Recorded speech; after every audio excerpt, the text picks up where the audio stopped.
Thank you for coming in and attending my briefing. Today I'm going to be discussing USERC's mission to provide military funeral honors. Next slide.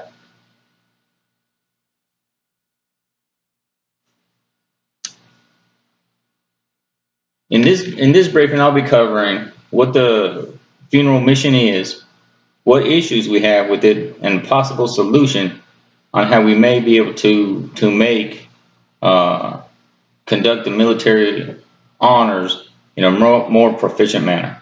Next slide, please.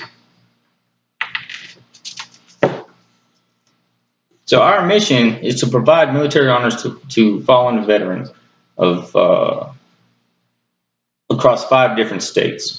Here at Fort Knox, we cover states in as far as Michigan, West Virginia. But we're not just conducting military honors locally. We're going, throughout a 5-state area. Last year, we provided military honors for 30 days. This year we picked up additional days, and we're scheduled to have military honors for the 1st through the 20th of April and the 1st through the 31st of July. Next slide, please. As you see in here on this map, we cover Indiana, all the way up to Chicago, to Michigan, northern Michigan, the entire state of Ohio, West Virginia, and the northern portion of Kentucky. Next slide, please. Some issues with conducting these funerals is that it's a matter of safety. There's a cost to it, and then the workload to the headquarters USERC staff that's going to be providing it for these days. Next slide, please. With safety, the company commander completed a risk assessment where it gave a moderate risk rating for teams going on these funerals out to Michigan and stuff. Some of these factors that gave it contributes to the moderate rating was weather conditions, fatigue, accidents, roadside construction, blowouts on the highway. Some of these issues can be mitigated though by keeping soldiers off of the highways and not driving long distances with little notice. Next slide, please. When we send a team that requires an overnight stay, it costs an average of $700. So last year, in the 30 days that we conducted military funeral honors, we sent 10 different teams out to funerals. At $700 for each team, came to $7,000. This year, we're actually increasing our load by 23 days. So the price of sending these teams out to these areas is going to increase.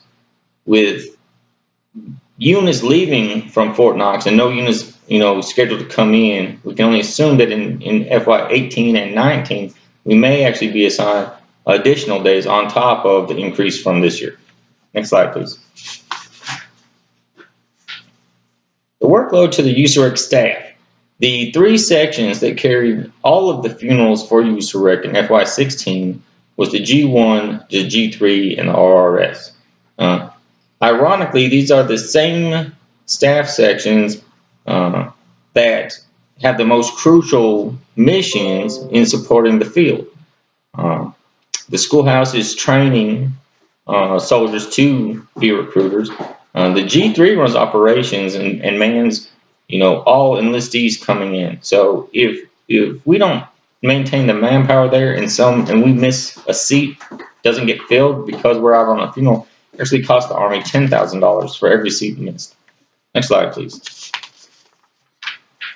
My solution is that we task the 5 recruiting battalions throughout these 5 states. That would be the Great Lakes Recruiting Battalion, Indianapolis Recruiting Battalion, Cleveland, Columbus, and Richmond's recruiting battalions.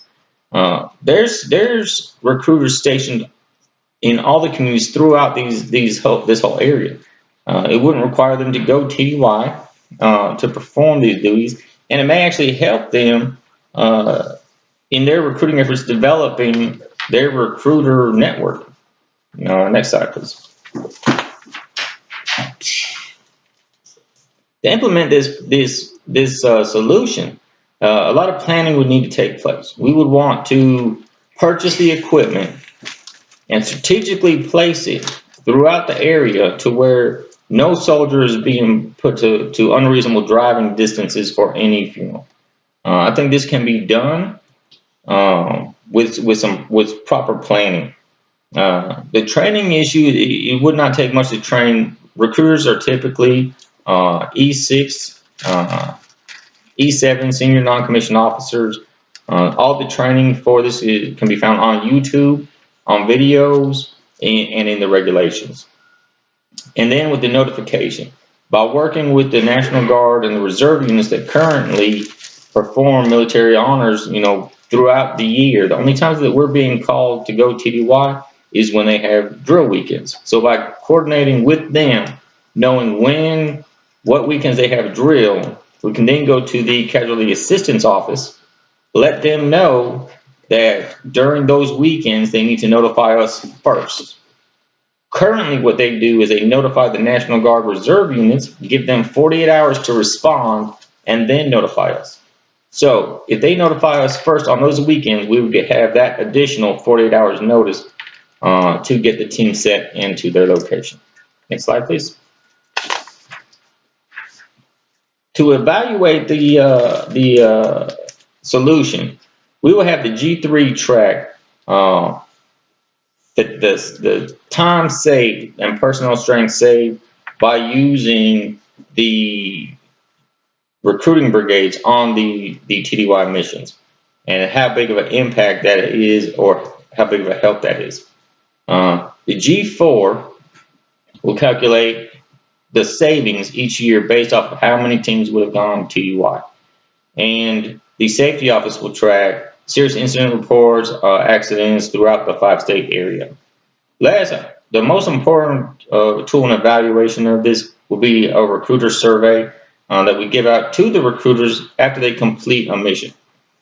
This survey would include questions such as, how did this mission affect your daily operations, positive or negative?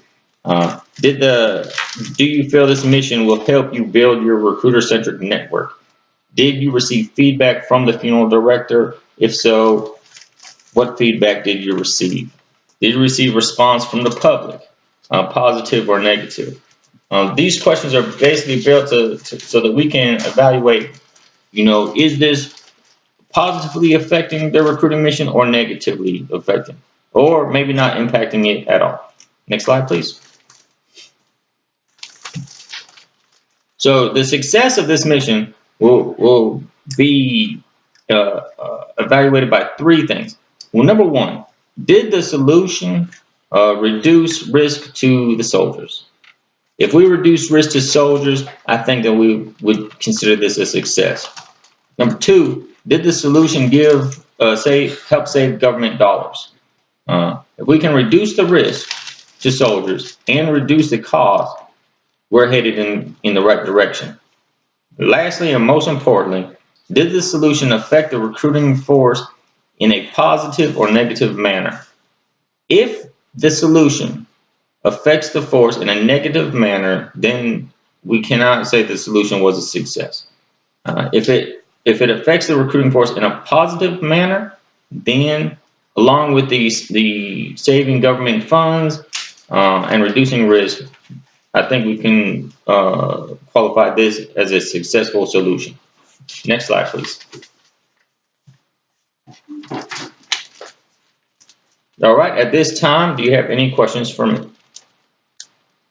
Thank you and have a good day.